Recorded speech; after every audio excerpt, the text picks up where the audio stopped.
you do want to alert your family what you're going through. I mean, at Yeah. least I did. Yeah. I mean, sure, I'm sure some guys, painted the picture as bad as you could, but it was like, okay, no, I'm okay, Yeah. And did you ever think that you were in serious danger or not going to come home? a few times, yes. Yeah. I think anybody that's served there, especially if you served out in the field, maybe if you were at, even Da Nang Airport, they were getting rocket fire. They were getting incoming rockets. Yeah. You didn't know.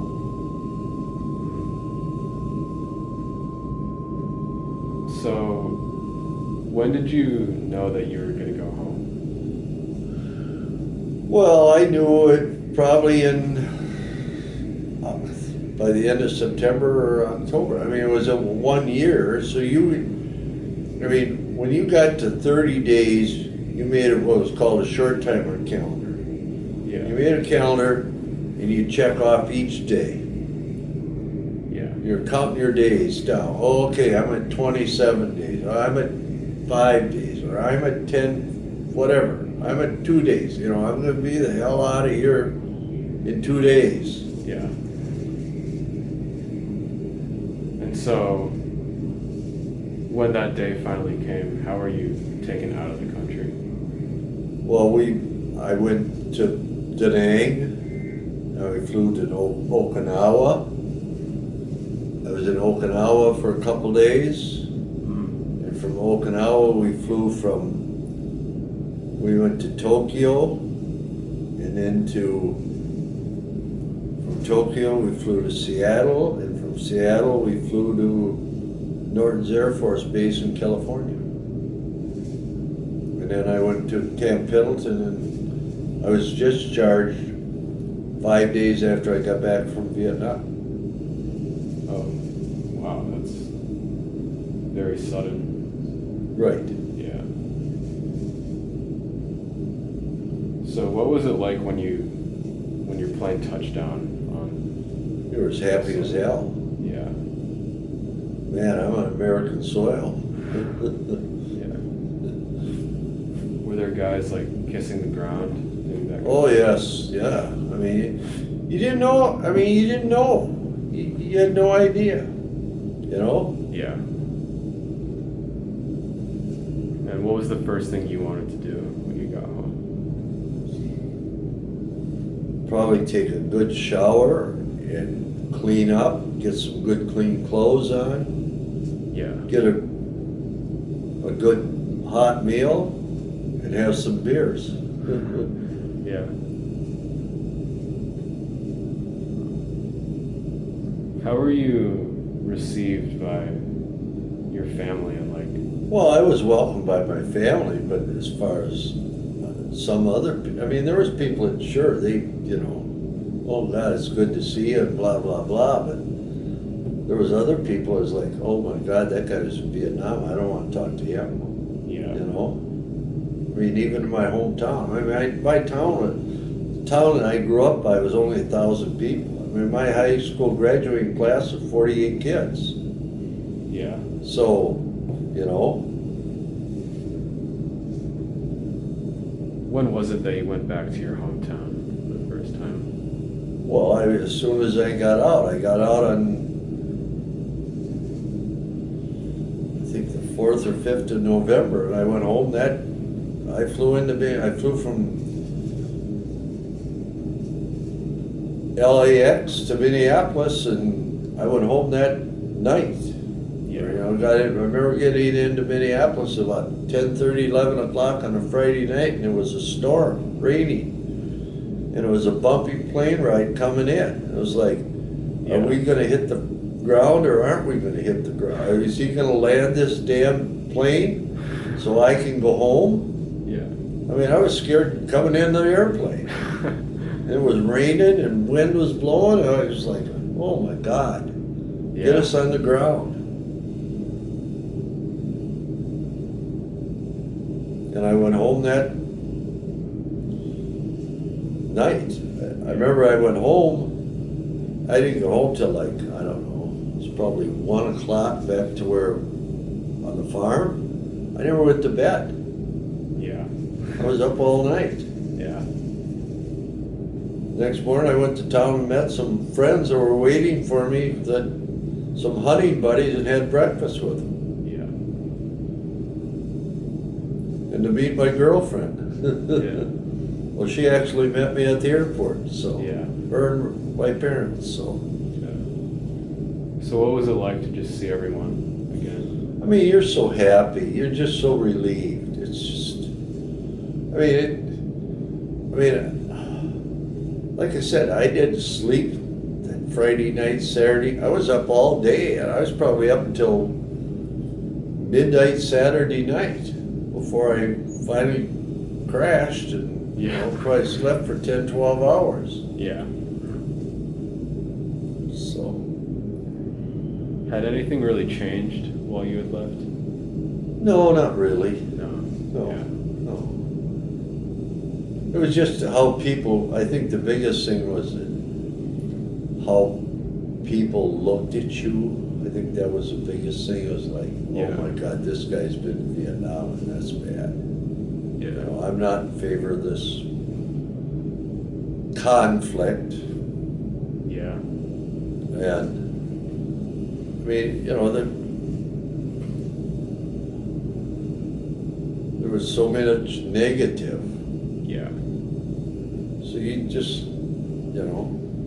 And could you tell that you were being treated differently because of? Well, I think for myself, I put myself in situations where I didn't get that. I mean, I did a couple times, but then I would try to avoid situations.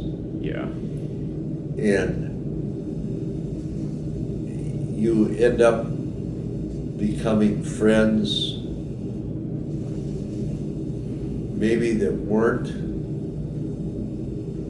friends from high school or your hometown, but had the experience of being in Vietnam. That was one of the things that I learned through the years. That, Vietnam veterans, if you had that connection, there was a bonding there. Yeah. I mean, in this building, I think there's only 2 or 3 guys that ever served boots on the ground in Vietnam. Yeah. I mean, there was guys served during that period, but I know one guy who was here was in the Navy. I think he said he got out in '75. I don't know what year he went in, but he was in the service during that period, but he never served on the ground in Vietnam. Yeah. So after you got to see everyone again at home, what was it like to readjust to your old life? Well, it took a little bit, but I had a job when I came home, and I went back to work Yeah. within 2 weeks. And did you go back to college? No. No. Yeah. I thought about it, but I was not. I mean, sure, I could have got paid, or, it would have helped me pay for my college to further my education, but I wasn't interested in going back to school. So what did you go on to do for a living? I was in sales for 34 years, and I went into construction. Yeah. Have you stayed in touch with old friends from your unit? There was one guy that I was in contact with for a number of years who was in my basic training platoon, who served in Vietnam. He's from the state of Washington, but he passed away within about a year ago. Yeah.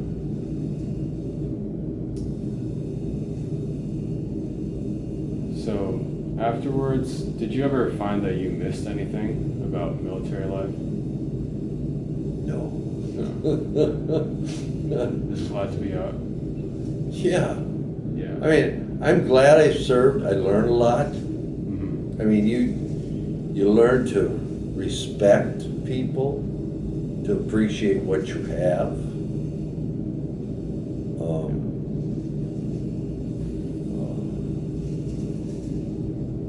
I mean, I learned a lot in the military. I mean, I'm pretty anal about things. Mm-hmm. And a lot of that comes, well, not only from my parents growing up, but the military taught me that. Yeah. On that note, how do you think your time in the Marines changed you as a person?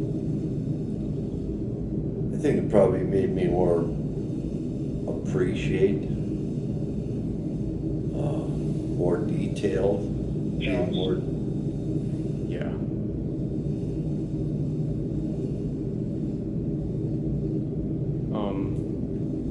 Since you were drafted, you didn't really have a choice, but if you could go back to your younger self, would you join the military again? Yes.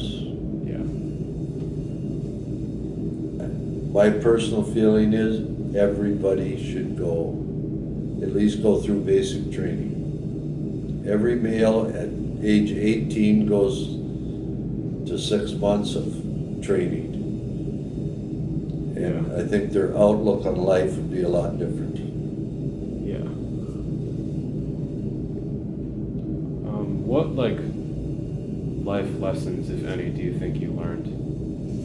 Well, I think one of the things is that you learn to, you know, for me at least, it was detail,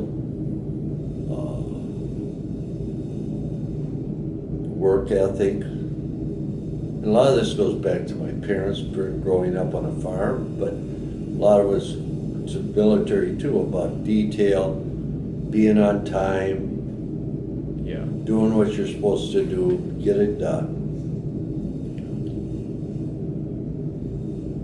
How do you think your service, like, changed the course of your life? Well, I think it made me more appreciate things, especially the small things. Mm-hmm. I mean, a hot meal is, you know, Yeah. being able to go into a restaurant and order a meal instead of eating it out of a can of pork and beans out of a can. Yeah. So I just have like a few more like closing questions. Is there anything you wish that more people knew about veterans? Well, yes, I do. I think that, you know, more people should understand what veterans go through. I really do. Yeah. I mean, so many people think that, I mean, it's like this stereotype. Well, if you're in the military, I think veterans today that served in Iran and Iraq are appreciated more than the guys that went before them, from Vietnam to Korea to World War II to World War I. Yeah. It's, you know, the public looks at veterans, the current guys that have been, you know, in the last 20 years, a lot different than it was 20 years before that. Yeah. And what would you think that perception was back then? Well, you know, I think the perception was is that, hey, this guy was in Korea or Vietnam, and now I didn't believe for it. I didn't believe in it. You know, I think a lot of it goes back to the news media way they portrayed it. Yeah. Nowadays, do you think that like just public opinion and media portrays veterans in an accurate way? It's better than it was. Yeah. it's better than it was. But they're getting better, but I think they could do a better job, Yeah. at least from my standpoint, my view. What do you think is like the biggest misconception or disconnect between the public and veterans? Well, the thing in Vietnam was, oh, you're a baby killer, Yeah. And I'm sure, some people probably still feel that way about Iran and Iraq and, all these different conflicts. I mean, look what's going on in Ukraine now, Yeah.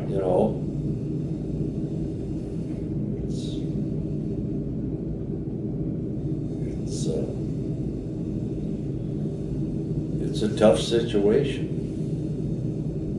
Yeah.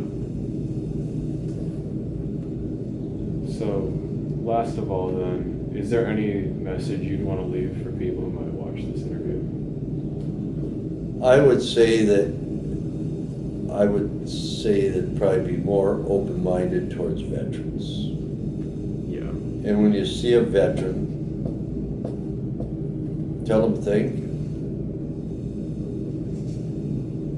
Appreciate what you have, your freedom, Yeah. because people have given their lives for that freedom. And this has been going on from the Revolutionary War to today. Yeah. Well, that's about all I have then, so. Okay, very good. Thank you a ton for. Now, and you can give that back to Paul or. Yeah. And John's